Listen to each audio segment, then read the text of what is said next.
Hello student, पिछले class में हम लोग द्विघात समीकरण पढ़े थे। आज के क्लास में एक फ्रेश चैप्टर समांतर श्रेणी पढ़ेंगे, जिसमें एक समांतर श्रेणी दिया रहेगा और उस श्रेणी का n वां पद और n पदों का योगफल ज्ञात करना होगा। इसमें एक ही श्रेणी होगी जिसमें या तो n वां पद पूछेगा या तो योगफल पूछेगा, यानी दो टाइप के क्वेश्चन बनते हैं। पहले टाइप के क्वेश्चन को अलग अलग तरीके से दो तीन तरीके से पूछ लेता है, जबकि दूसरे टाइप में भी उसी तरीके से पूछता है। तो कुल दो ही टाइप के क्वेश्चन हैं और उस क्वेश्चन को दो तरीके से पूछता है। तो आइए हम जान लेते हैं कि सबसे पहले जानते हैं समांतर श्रेणी क्या होती है। समांतर को जब दो भागों में तोड़ा जाए, यानी इस शब्द का विच्छेद किया जाए, तो इसमें आता है समान प्लस अंतर, यानी समान अंतर वाले, एक समान अंतर वाले श्रेणी को समांतर श्रेणी कहते हैं। अच्छा, श्रेणी क्या होती है? जिसमें बहुत सारे संख्याएं होती हैं, ठीक है, उसको सीरीज बोलते हैं। अब इसमें जैसे समांतर श्रेणी में 2, 4, 6, 8, 10 ये सेट ऑफ इवन नंबर है, ठीक है, यह इवन नंबर है। इसमें जो है दो, इसको फर्स्ट टर्म बोलते हैं, फर्स्ट टर्म। और इसमें देखा जाए तो 2 के बाद यहाँ 4 हो रहा है, फिर 6 हो रहा है, फिर 8 हो रहा है, फिर 10 हो रहा है। इसमें से इसको घटाएंगे तो 4 में से 2 घटाएंगे 2 आएगा, 6 में से 4 घटाएंगे, यानी सब में डिफरेंस जो है सभी पदों में बराबर है, ठीक है। तो इसमें से 4 में से जब 2 घटाएंगे तो 2 आएगा, ठीक है। यह होता है कॉमन डिफरेंस, इसको बोलते हैं कॉमन डिफरेंस। ये कॉमन डिफरेंस है which is denoted by D, इसको ए से डिनोट करते हैं, ठीक है। अब इसमें जो है बहुत सारे पद, जैसे यहाँ से 5वां पद 10 है, इसी तरह से 20वां पद पूछ लेगा, तो हम लिख देंगे तो भी 20 तक लिख दें तो भी 20वां पद प्राप्त हो जाएगा। परंतु हमें ये जानना है इसमें कि कोई ऐसा पर्टिकुलर तरीका जिससे हम जो पद चाहिए हमें वो ज्ञात कर सकें, ठीक है, और इन सभी पदों का योगफल भी ज्ञात कर सकते हैं। इसके लिए एक श्रेणी ले लेते हैं, a plus D, a plus 2d, a plus 3d, ऐसे डॉट डॉट। तो इसमें पहला पद ये है, इसमें से इसको घटाएंगे d आएगा। इसका n वां पद जो होता है a plus n-1 into D, यही फार्मूला है। इस पे पहले टाइप का जो क्वेश्चन है वो बनता है।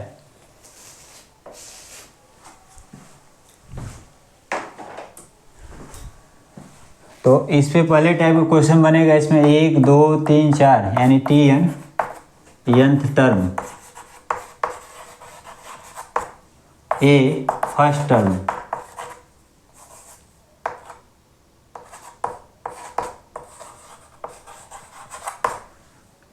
n नंबर ऑफ टर्म, पदों की संख्या, और d यहाँ लिखा गया है कॉमन डिफरेंस है।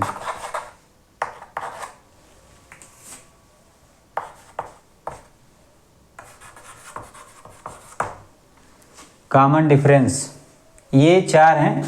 इस 4 में एक क्वेश्चन बनेगा जिसमें कोई 3 दिया रहेगा और एक पूछेगा, ठीक है। इससे रिलेटेड एक एग्जांपल लिया जाएगा, उससे समझा जाएगा। कोई 3 दिया रहेगा, एक पूछेगा। दूसरा क्या बनता है, इसमें से 2 दिया रहेगा और एक पूछेगा। तो 2 दिया रहेगा, इसमें 4 पद हैं, 4 में 2 दिया रहेगा, एक पूछेगा। तो एक को किसी दूसरे कंडीशन के आधार पे जो क्वेश्चन में दिया रहेगा उस आधार पे इसको ज्ञात किया जाएगा और फिर जो प्रश्न पूछा जाएगा उसको कैलकुलेट किया जाएगा। तो इतना सा है बस, tn equal a plus n-1 into D ये फार्मूला है, इसे याद रखना पड़ेगा।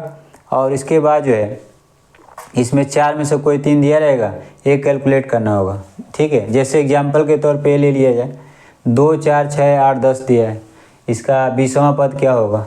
तो 20वां पद निकालना है, यानी n बराबर 20 हो जाएगा, यानी t20 कैलकुलेट करना है, ठीक है। a का मान यह हो जाएगा, पहला पद जो a होता है, कॉमन डिफरेंस को d से रिप्रेजेंट करते हैं, तो ये जो दूसरे में से पहले घटाएंगे तीसरे में से दूसरे को, चौथे में से तीसरे को, तो ऐसे कॉमन डिफरेंस सबका एक ही आएगा। तो ए डी टी एन हो गया।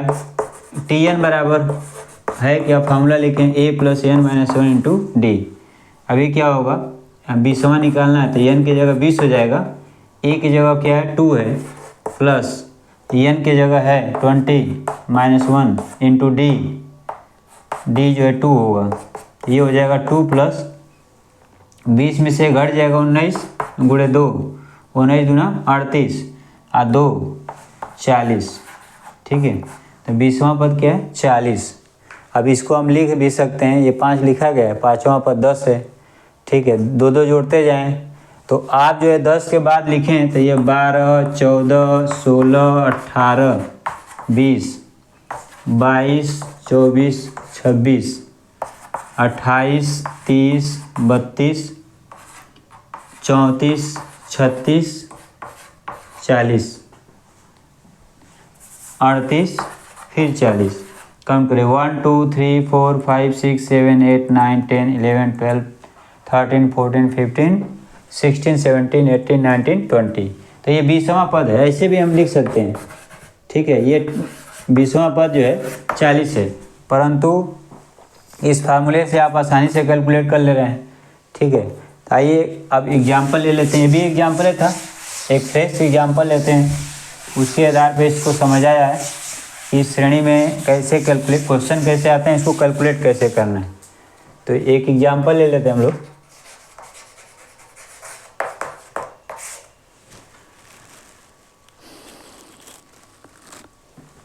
एक समांतर श्रेणी है, समांतर श्रेणी 2 4 2 7 12 2 7 12 का 10वां पद ज्ञात कीजिए। 10वां पद ज्ञात कीजिए। समांतर श्रेणी 2 7 12 का 10वां पद ज्ञात कीजिए। ठीक है, समांतर श्रेणी को कई जगह एपी भी लिखा होता है। एपी क्यों लिखा होता है, तो यहाँ देखिए इसको बोलते हैं अर्थमेटिक प्रोग्रेशन, समांतर श्रेणी। तो उसका जो पहला लेटर है उसी से रिप्रेजेंट करते हैं एपी, उसी को संक्षेप में समांतर श्रेणी भी कहते हैं। तो सवाल ये है कि एक समांतर श्रेणी तो दिया ही रहेगा। ठीक है, अब श्रेणी से क्या क्या मिलेगा, तो इसका जब सलूशन लिखेंगे, सलूशन, तो श्रेणी क्या है 2 7 12 का 10वां पद ज्ञात करना है। 10वां पद इस श्रेणी में जो है क्या, a बराबर 2 है, d इसमें से घटाएंगे 7 माइनस 2 5, रफ वर्क कर सकते हैं 12 माइनस 7 5, तो ए डी का मान निकल गया। 10वां पद यानी n बराबर 10 दिया है। ठीक है, 10वां पद पूछ रहा है, तो टी 10 क्या होगा, ये क्वेश्चन मार्क है। फार्मूला लिखेंगे, चूँकि टी एन बराबर A plus N minus 1 into D. अब देखिए टी एन की जगह 10 रखेंगे, ए की जगह यहाँ पे 2 है, प्लस एन का मान है 10 माइनस 1 इंटू डी, डी का मान है यहाँ पे 5, तो यहाँ रखा जाएगा। अब देखिए 10 में से अब इसको सॉल्व करना है, तो 10 में से घटेगा तो कितना हो जाएगा, ये 2 प्लस 10 माइनस 1 9 और मल्टीप्लाई बाई 5 तो 45 हो जाएगा। ये कितना हो जाएगा 47, यानी 10वां पद जो है 47 है। ठीक है, अब इसको आप ऐसे भी लिख सकते हैं, चूँकि 10 से लिखना है, तो देखिए यहाँ पे बता रहे हैं 2 7 12, अब 5 5 जोड़ के लिखेंगे तो 12 5 17 हो जाएगा।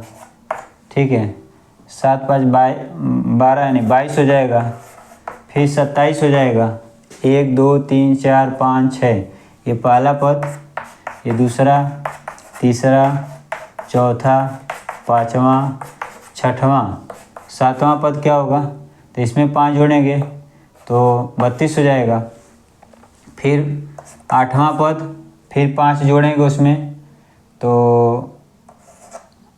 37 हो जाएगा, फिर 9वां पद, फिर इसमें 5 जोड़ेंगे तो 42 हो जाएगा, फिर 5 जोड़ेंगे तो क्या आ जाएगा 47 आ जाएगा। आप देख सकते हैं आप 47 आ रहा है।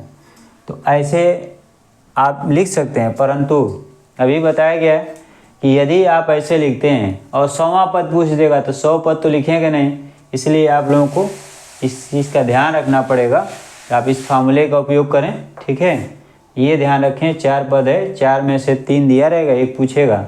और जब भी कोई श्रेणी दिया रहेगा, ठीक है, तो श्रेणी दिया रहेगा तो इसमें ए डी निकल जाएगा।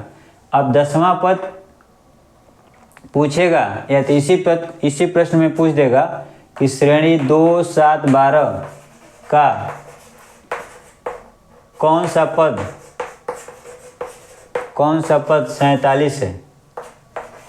ठीक है, तो n का मान दिया रहेगा तो tn पूछेगा, और tn दिया रहेगा, tn 47 है, कौन सा पद 47 है, तो मान लेंगे nवां पद 47 है। तो देखिए a बराबर इसमें हो रहा है 2 और d का मान है 7 - 2 = 5, और कौन सा पद 47 है, तो मान लेंगे कि nवां पद अर्थात tn कितना है 47। तो किसका मान निकालना है, n का। ठीक है, ये प्रश्न बनता है। अभी क्या करना होगा आपको, सेम वही कोई फार्मूला अप्लाई करेंगे, tn बराबर a + n - 1 × d। अभी tn क्या है, तो यहाँ पे tn 47 है, 47 a का मान 2 है प्लस n - 1, n कैलकुलेट करना है, d का मान 5 है। तो देखिए ये 2 प्लस है, इधर आकर माइनस होगा, तो 47 में से 2 घटेगा तो 45 हो जाएगा, और ये गुणा में इधर आकर भाग हो जाएगा, 5 बराबर n - 1। तो ये 9 बार में कट जाएगा, माइनस इधर 9 आ जाएगा, -1 उधर जाएगा, प्लस हो जाएगा, तो n का मान क्या आ जाएगा 10। ठीक है, यानी यहाँ देखिए n बराबर 10 दिया था तो t10 पूछ रहा था, 47 जो आ रहा था, अब यहाँ पे वही 47 दिया है, nवां पद दिया है, तो n का मान पूछ रहा है। ठीक है, श्रेणी अगर दिया रहेगा तो ये 2 क्वेश्चन बनेगा। आपको जानकारी के लिए बता दें, ये प्रश्न ज़्यादातर ऑब्जेक्टिव टाइप क्वेश्चन आता है। ठीक है, ये ऑब्जेक्टिव टाइप क्वेश्चन आएगा, और ये क्वेश्चन बहुत इम्पोर्टेंट है, फिक्स है कि आना ही आना है। अब इसमें जो दूसरा प्रश्न बनेगा वह क्या होगा,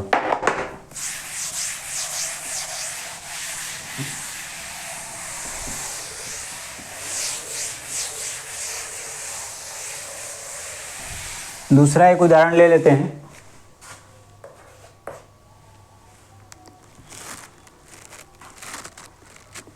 कई बार पूछता है 2 अंकों वाली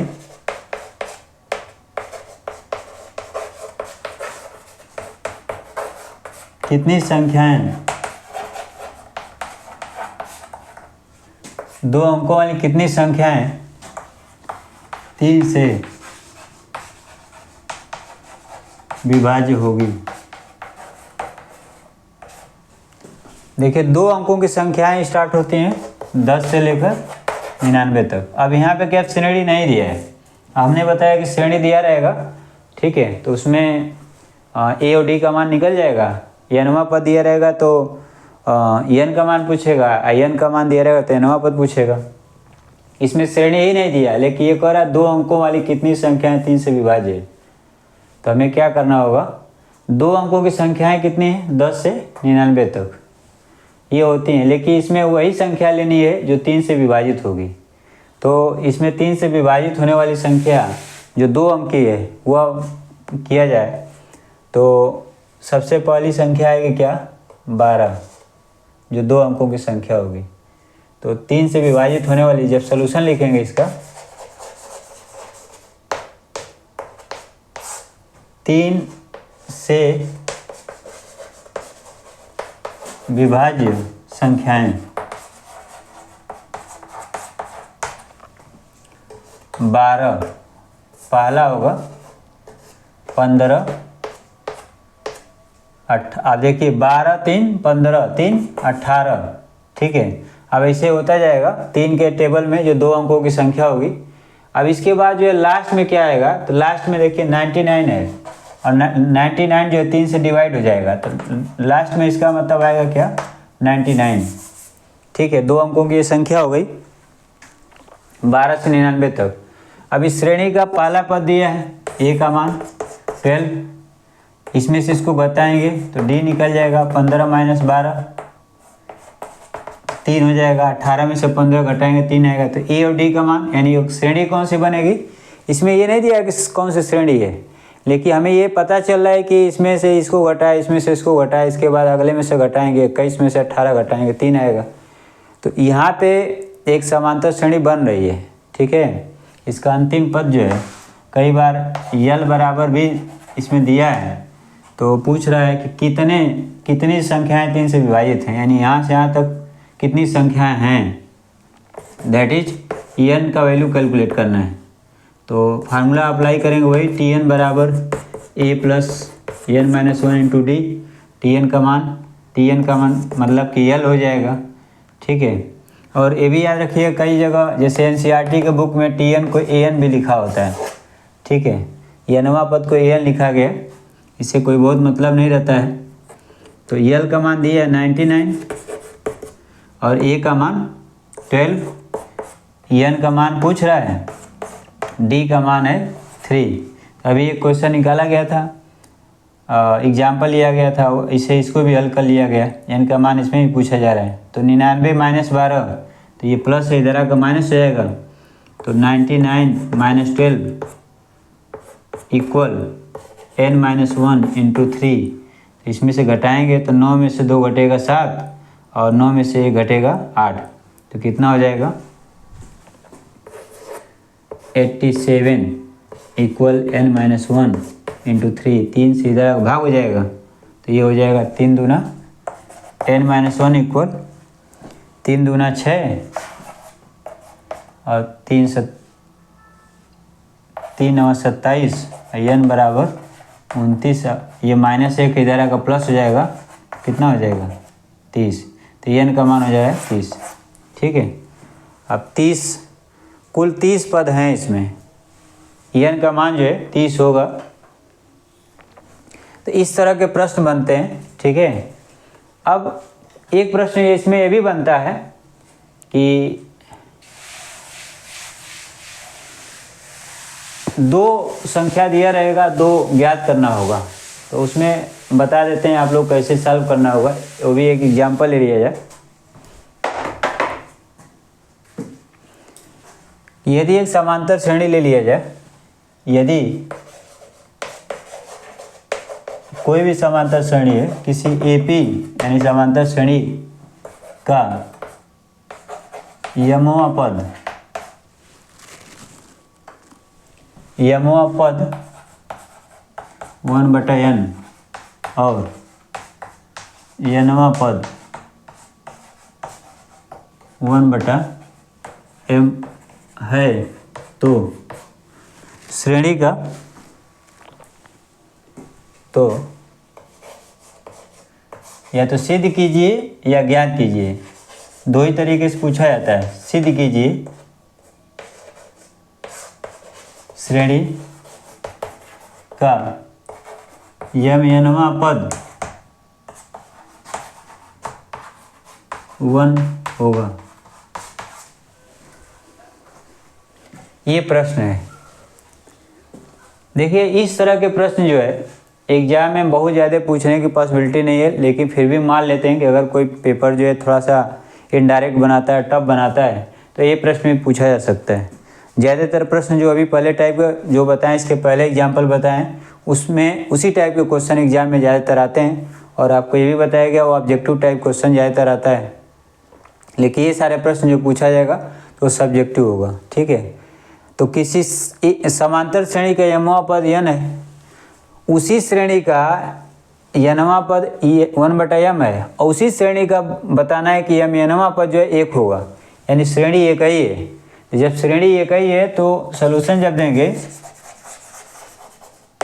जब श्रेणी एक ही है इसका मतलब कि पहला पद जो होगा, श्रेणी का जो पहला पद मान लिया जाएगा, माना पहला पद श्रेणी का पहला पद यानी a है, तथा कॉमन डिफरेंस यानी सार्वंतर जो होगा वो सार्वंतर जो है वो डी है। ये श्रेणी का पहला पद और सार्वंतर एक ही होगा। अब इसमें जो फार्मूला यमवा पद, तो हम लिखें टी एम बराबर A plus M minus one into D होगा। यनवा पद 1/n है, A plus M minus one into D equation 1। उसके बाद यनवा पद उसी श्रेणी के यनवा पद क्या है, तो टी एन बराबर A plus N minus one into D. यनवा पद क्या है, 1/m है, A plus N minus one into D equation 2। ठीक है, अभी क्या कर रहा है, उसी सिद्ध करना है कि श्रेणी का यमयनवा पद एक है, तो श्रेणी का यमयनवा पद क्या होगा, यमयन बराबर क्या हो जाएगा, A plus M N minus one into D equation 3। अब आप देख सकते हैं यहाँ पे यमयनवा पद पूछ रहा, निकल गया, लेकिन यहाँ पे ज़रूरत पड़ेगा ए और डी का, क्योंकि श्रेणी का पहला पद माना गया कि ए और सार्वंतर डी है। तो ए और डी अगर पता चल जाए तो यमयनवा पद निकल जाएगा। तो समीकरण 3 ही इस प्रश्न का उत्तर है। लेकिन अब यहाँ सवाल बना कि ए और डी क्या होगा। तो ए और डी के लिए शर्त दिया हुआ है समीकरण 1 और 2, जो दर्शा रहा है कि यहाँ से ए और डी का मान हल करके निकाल सकते हैं। और यहाँ पे युगपत समीकरण बन रहा है, जो पिछले चैप्टर में पढ़ चुके हैं हम लोग, युगपत समीकरण। तो 2 चर वाले रैखिक युग्म समीकरण था, जिसमें एक्स वाई में इक्वेशन था। यहाँ पे ए और डी में यह वेरिएबल हो रहा है, और इसका हम सलूशन ज्ञात कर सकते हैं। सलूशन ज्ञात करने के लिए उसमें प्रतिस्थापन और विलोपन भी बताए थे, उसी में से कोई एक लगा लेंगे तो ए और डी का मान निकल जाएगा। तो अब देखिए यहाँ पे इसका गुणांक बराबर है ए का, तो हम समीकरण 1 में से 2 को घटा दें तो ए में से घटेगा 0 हो जाएगा, तो डी का मान निकल जाएगा। तो समीकरण 1 एवं 2 से, समीकरण 1 से 2 को घटाने पर घटाएंगे तो क्या होगा। अब देखिए यहाँ पे घटाएंगे तो यह माइनस हो जाएगा। आप यहाँ पे लिख सकते हैं 1/n equal A plus M minus one into D, ये 1 है, और 1/m equal A plus N minus one into D, ये इक्वेशन 2 है। जब घटाएंगे तो ये माइनस ये माइनस ये माइनस, ये इसमें से घट जाएगा 0। 1/n minus 1/m is equal to, ये घट गया। अब यहाँ से दोनों में से इसमें से इसको घटाएंगे तो डी कॉमन ले लेंगे, तो ये हो जा रहा है m minus 1 D minus n minus 1 into D. अभी क्या किया जाएगा, यहाँ से डी कॉमन ले ली, डी जब कॉमन लेंगे तो ये हो जाएगा, देखिए m माइनस 1, अब माइनस का इसमें गुणा हुआ तो minus n plus 1 into D. ठीक है, अब यहाँ पे इसका इसमें गुणा इसका इसमें कर दें तो m माइनस n बटा mn। ठीक है, अब देखिए 1 माइनस 1 प्लस 1 0 हो जाएगा, m माइनस n हो गया, m minus n into D. और यहाँ पे क्या हो रहा है, m माइनस 1 अपान mn, ये गुणा में इधर का भाग होगा तो इससे कट जाएगा, तो d का मान हो जा रहा है d इक्वल, यहाँ क्या बचा, इससे कट जाएगा तो 1/mn बचेगा, तो d बराबर 1/mn। अब d बराबर 1/mn किसी एक समीकरण में रख दें, समीकरण 1 में रखने पर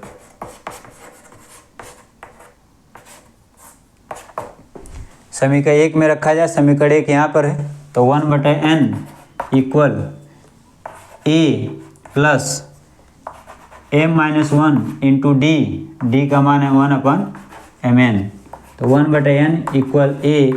अब इसका इसमें गुणा करें तो m में गुणा करेंगे तो हो जाएगा m/mn, अब माइनस 1 का करेंगे तो माइनस 1/mn। अब देखिए m से m कट जाएगा तो 1/n बचेगा, यह 1/n प्लस है, इधर आकर माइनस होगा, यहाँ भी 1/n है, तो 1/n आइए इधर आकर माइनस होगा तो 1/n तो 0 हो गया, तो ये माइनस वाला बच गया, इधर आकर प्लस हो जाएगा। Implies that a equal 1/mn। ये ए और डी का मान निकल गया, ए का मान यहाँ, डी का मान यहाँ, इसी की ज़रूरत थी। ये दोनों मानों को क्या करेंगे हम, इसमें रख देंगे, तो यहाँ पे हो जाएगा समीकरण 3 में रखने पर ए डी का मान, ए का मान है 1/mn प्लस mn-1 और डी का भी 1/mn है। ठीक है, अब देखिए इसका इसमें गुणा करें तो यह हो जाएगा 1/mn प्लस इसका एक में गुणा करेंगे mn का, तो mn/mn 1 हो जाएगा और -1/mn, इससे ये घट जाएगा।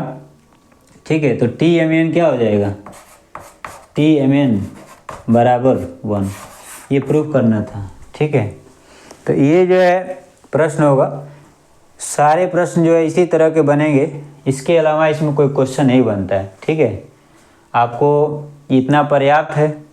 अब इसमें जो है कई बार यमवां पद, जैसे 10वां पद कुछ दे देगा और उसी श्रेणी का 20वां पद कुछ दे देगा, फिर यहाँ पे 100वां पद प्रूफ करने के लिए जैसे यहाँ दिया है तो इसका मान दिया रहेगा, अदरवाइज इसका पूछ देगा कि श्रेणी का mnवां पद ज्ञात कीजिए, तो श्रेणी का mnवां पद निकालने का तो वो नहीं आएगा, प्रूफ करने के लिए दे देगा तो और आसान हो जाएगा।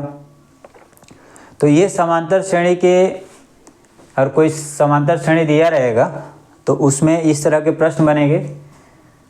तो आज की क्लास में बस इतना ही। अगले क्लास में हम लोग इसी समांतर श्रेणी का, ठीक है, इसी समांतर श्रेणी के n पदों का योगफल पढ़ेंगे, उससे रिलेटेड फार्मूला क्या होगा, क्वेश्चन कितने बनेंगे। तो आपको ये बता दें, जितने टाइप के क्वेश्चन इसमें बन रहा है, जिस तरह से इसमें पूछा जा रहा है उसी तरह से उसमें भी पूछा जाएगा।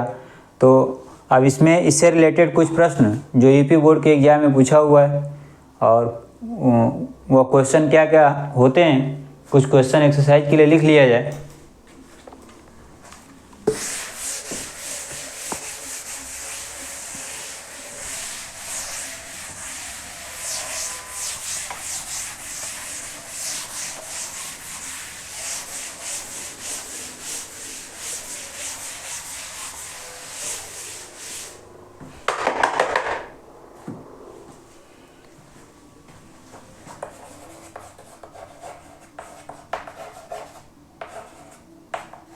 एक्सरसाइज 5A, ये 5वां चैप्टर है, इसलिए पहली एक्सरसाइज बन रही है 5A। प्रश्न क्या बनता है, पहला AP यानी समांतर श्रेणी, जो अंग्रेजी लिखा गया वहाँ पे 3 1 -1 -3 डॉट डॉट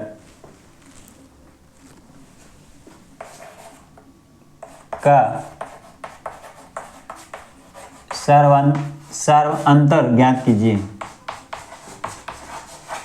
ये बहुविकल्पी प्रश्न जो 2025 में पूछा गया था। दूसरा प्रश्न क्या है, इसका बस कॉमन डिफरेंस ज्ञात करना है।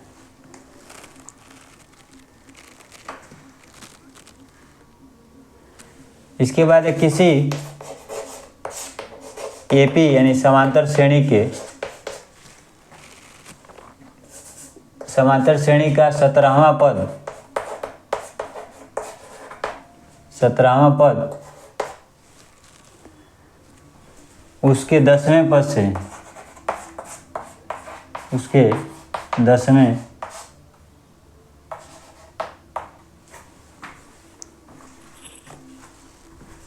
10वें पद से 7 अधिक है, तो इस श्रेणी का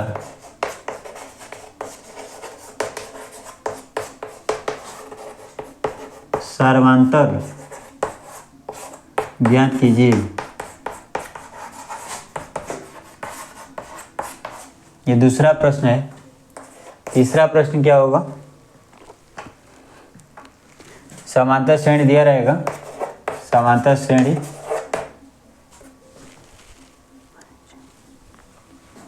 -6 -4 -2 का 7वां पद ज्ञात कीजिए। 7वां पद ज्ञात कीजिए।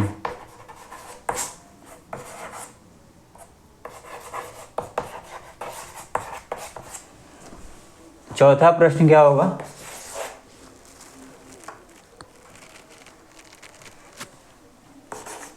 एपी 6,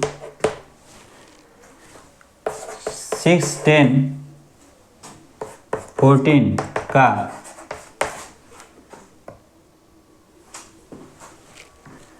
25वां पद ज्ञात कीजिए।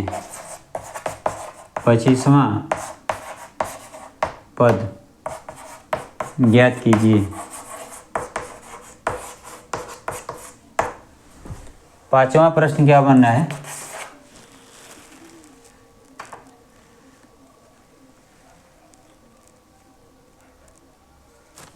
समांतर श्रेणी